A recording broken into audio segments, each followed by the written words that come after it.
भगवान् विष्णु मंगलम गरुड़ध्वज मंगलम पुंडरीकाक्ष मंगलायतनो हरि। गुरुर्ब्रह्मा गुरुर्विष्णु गुरुर्देवो महेश्वरा गुरु साक्षात् परब्रह्म तस्मै श्री गुरुवे नमः। नमस्कार, स्वागत है आपका आचार्यवाणी में। मैं आचार्य डॉक्टर विक्रमादित्य आपके साथ हूँ। 8 तारीख के यदि हम ग्रहों की बात करें तो उस दिन शुक्रवार का अवसर तृतीया तिथि है और उस दिन गणेश चतुर्थी का योग भी है। जो मासिक चतुर्थी होती है उसका योग बन रहा है। तो ऐसे में ग्रह गणना आपके लिए लाभ की स्थिति दिखाई दे रही है। आगे बढ़ने का आपको प्रयास करना चाहिए। ग्रह पॉजिटिव है, आगे बढ़ने के अवसर आपको प्राप्त होंगे। लेकिन एक बात ध्यान रखिएगा, अच्छे के साथ साथ थोड़ा सा सावधानी भी रखनी चाहिए। उस दिन सावधानी ये है, फिर भद्रा आ गई है। तो अभी पहले बताई थी वो पहले दिन भी भद्रा थी 1 अगस्त को, और फिर भद्रा आ गई है जो रहेगी आज 4 तारीख को करीब दोपहर को 12:45 तक। हर दूसरे तीसरे दिन भद्रा का योग बनता है। उस काल कभी सुबह कभी शाम बनता है। जब सुबह आता है तो हमें ज़्यादा जागृत होना चाहिए, शाम के समय तो सोने में निकल जाता है समय। लेकिन आज सुबह सूर्योदय से लेकर करीब 12:45 तक रहेगी भद्रा। तो ऐसे में ध्यान रखना चाहिए, नए कार्य नहीं करने चाहिए। वैसे भी रिक्ता तिथि है, चतुर्थी तिथि जो होती है, तृतीया के बाद चतुर्थी आ जाएगी, रिक्ता तिथि हो जाएगी, मुहूर्त शुभ नहीं है। तो ऐसे में ध्यान रखते हुए कार्य करना चाहिए। वहीं हम बात कर लें 5 तारीख की, तो उस दिन सुबह सूर्योदय के समय पर शनिवार के अवसर पर चतुर्थी तिथि रहेगी। उसके बाद पंचमी का आगमन हो जाएगा। तो ग्रहों का परिवर्तन थोड़ा सा आपके लिए भारी दिखाई देता है। नुकसान, जुर्माने, थोड़े खर्चे बढ़ाने के योग दिखाई देते हैं। तो इसमें जो भी कार्य करें थोड़ा सावधानी के साथ करें। अननेसेसरी कार्य बिल्कुल ना करें, अन्यथा नुकसान हो सकता है। उससे बचते हुए आपको कार्य करने का प्रयास करना चाहिए। ऐसे में उपाय जो आपको नोट कर लेना चाहिए, भगवान शिव का थोड़ा दूध में थोड़ा तिल डालकर ओम नमः शिवाय का जप करते हुए, ध्यान करते हुए भगवान का स्तवन करें। ओम नमः शिवाय का पाठ करते हुए रुद्राभिषेक कर लीजिए। देखिए हमारे आश्रम में तो नित्य प्रति रुद्राभिषेक हो ही रहा है। और इस समय आपकी राशि के अनुसार से आपको भगवान का सानिध्य लेना चाहिए। आप चाहें तो दिल्ली के आसपास हैं तो हमारे शाम को जो पूरे सावन के महीने में शाम को रुद्राभिषेक चलता है आश्रम पर, शाम को 6 बजे से लेकर करीब 8 बजे तक नित्य प्रति होता है, उसमें भाग ले सकते हैं। ईश्वरी कृपा से सब कष्ट दूर होने के योग बनेंगे। 6 तारीख की यदि हम बात करें तो उस दिन रविवार का अवसर है और साथ साथ पंचमी तिथि विद्यमान है। लेकिन पंचमी थोड़ी देर के लिए रहेगी, उसके बाद षष्ठी को आगमन हो जाएगा। षष्ठी का आगमन होते ही आपके लिए एक बात समझें, इस दिन षष्ठी क्षय हो रही है। अगले दिन सप्तमी का तिथि जब सूर्योदय होगा तो उस दिन सप्तमी, उससे पहले षष्ठी समाप्त हो जाएगी। थोड़ी अल्प काल के लिए षष्ठी आ रही है, वृद्धा नहीं है। तो ऐसे में ध्यान रखें कि षष्ठी जो क्षय तिथि होती है उस दिन कोई नया कार्य नहीं करना चाहिए, अन्यथा कष्ट। और साथ साथ रेवती नक्षत्र विद्यमान है। रेवती और अश्विनी नक्षत्र 2 रहेंगे, यानी रविवार और सोमवार को नक्षत्र रहेंगे। दोनों दिन मूल नक्षत्र हो जाएंगे जो गंडमूल नक्षत्र है। ऐसे में ध्यान रखना चाहिए कि जो जातक नए जन्म ले रहे हैं उनकी मूल शांति अवश्य माता पिता को करानी चाहिए, अन्यथा जातक भारी रहता है। ऐसे में ग्रह गणना आपके लिए थोड़ी भारी चल रही है।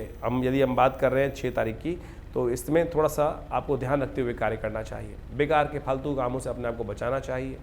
जो थोड़ा रिजर्व हो गए शांति से, आप बहुत ज़्यादा आगे उड़ते हुए कार्य करने की ज़रूरत नहीं है। कुछ नहीं होने वाला, नुकसान ही हाथ में आने वाला है। तो ऐसे में ध्यान रखते हुए, सब दिन एक समान नहीं होते। कई बार दिन भारी होता है, कई बार दिन अच्छा होता है। तो ये इमोशनल पॉइंट ऑफ व्यू से, कार्य के हिसाब से ये दिन थोड़ा वीक दिखाई देता है। तो थोड़ा सा लो प्रोफाइल में रहते हुए काम करना आपके लिए अच्छा रहेगा। ध्यान रखते हुए कार्य करें। उपाय के तौर पर गायत्री का जप करें। थोड़ा सा भगवान को अभी रविवार का अवसर है तो भगवान का थोड़ा सा सूर्य का भगवान का ध्यान करते हुए स्नान करके जल्दी से उनको थोड़ा सा दूध में थोड़ा सा जल डालकर भगवान को अर्घ्य दीजिए, थोड़ा तेल डालकर। देखिए कष्ट कम हो पाएंगे।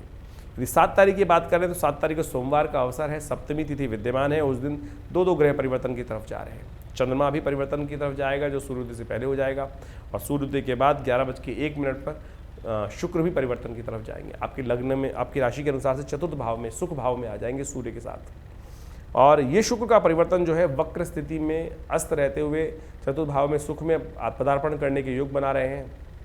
तो बहुत ज़्यादा हेल्पफुल नहीं रहेगा ये शुक्र का परिवर्तन। थोड़ा सा कष्ट दिखाई देता है, कहीं ना कहीं से इमोशनल पॉइंट ऑफ व्यू से कहीं ना कहीं वीक हो सकते हैं आप। इस बात का ध्यान रखते हुए कार्य करना चाहिए। चंद्रमा का परिवर्तन बहुत अच्छा है आपके लिए, नए विचारों का उदय करेगा। यानी एक परिवर्तन अच्छा है, एक परिवर्तन थोड़ा वीक है। तो ऐसे में कोशिश ये करें, जो इमोशनल पॉइंट ऑफ व्यू से अपने आप को स्ट्रॉन्ग करने का प्रयास करें, मोटिवेट थोड़ा अपने आप को करने का प्रयास करें, और मोटिवेट करने के लिए परमात्मा का सानिध्य प्राप्त करने का प्रयास कीजिए।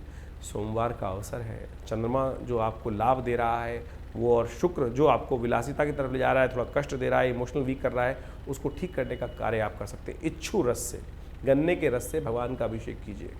भगवान शंकर का अभिषेक करें इच्छु रस से।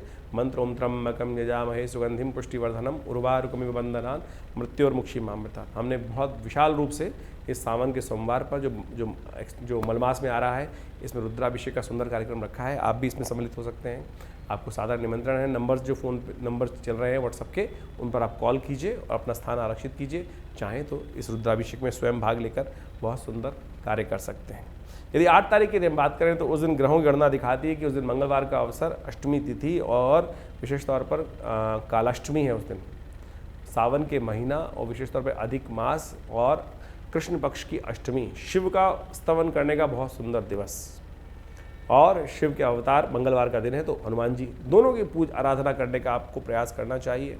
देखिए सुंदर तरीके से आप इसका लाभ लेते हुए कार्य करने का प्रयास करेंगे तो बहुत सुंदर तरीके से आपको लाभ प्राप्त होगा। हमने इसी ग्रह योग को देखते हुए विवेकानंद योगाश्रम में सुंदरकांड और हनुमान इसका साथ साथ रुद्राभिषेक का कार्यक्रम रखा है, विशाल भंडारा रखा है। आप भी उसमें सम्मिलित हो सकते हैं, अपना स्थान आरक्षित कर सकते हैं। दूर जो रह रहे हो तो आपके लिए अच्छा रहेगा। ग्रह गणना आपके लिए अनुकूल बनी हुई है। इमोशनल पॉइंट ऑफ व्यू से यदि आप अपने आप को स्ट्रॉन्ग रखते हुए कार्य करेंगे तो बहुत बढ़िया तरीके से आगे बढ़ने के अवसर आपको प्राप्त होंगे। धनागमन के पूर्ण चांसेस हैं आपके लिए। आपको केवल सूर्य का उपाय करना चाहिए, भगवान सूर्य को ये निमित्त अर्घ्य देना चाहिए, तांबे के बर्तन का दान करना चाहिए। आपके लिए शुभ योग बनने के योग दिखाई देते हैं। 9 तारीख की ग्रह गणना समझें तो उस दिन बुधवार का अवसर, नवमी तिथि विद्यमान है और ग्रहों का परिवर्तन आपके लिए बहुत सुंदर है। आने वाले समय में लाभ की स्थिति बनती दिखाई दे रही है। सर्वार्थ सिद्ध योग विद्यमान है। आगे बढ़ने का अवसर आपको प्राप्त करना चाहिए। अपनी माता जी का आशीर्वाद लें, उनको प्रसन्न करें, उनके निमित्त उनको गिफ्ट दें।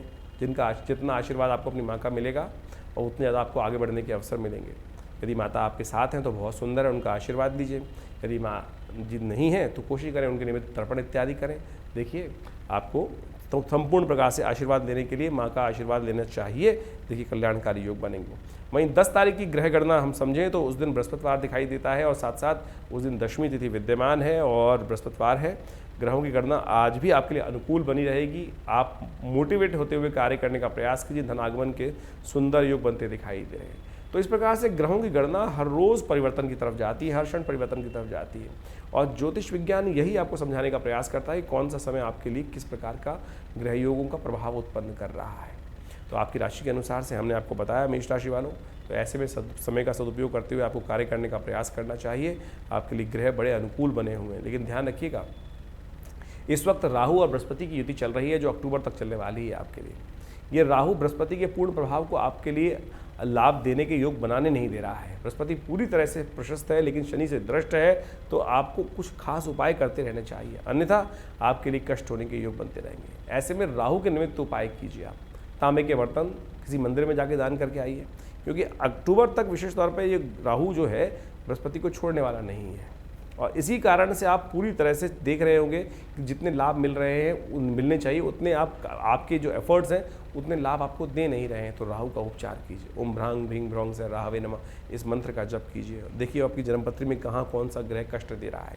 यदि उसको अच्छे से समझ लेंगे तो आप अपने समय को उसके प्रभाव को अपने अनुकूल कर सकते हैं, अन्यथा फिर ग्रह अन्यथा कष्ट देने के योग बना रहा है तो उसमें फंस जाएंगे आप। आशा करते हैं इस इशारों को समझते हुए आप कार्य को सही रूप से करने का प्रयास करेंगे। धन्यवाद, नमस्कार।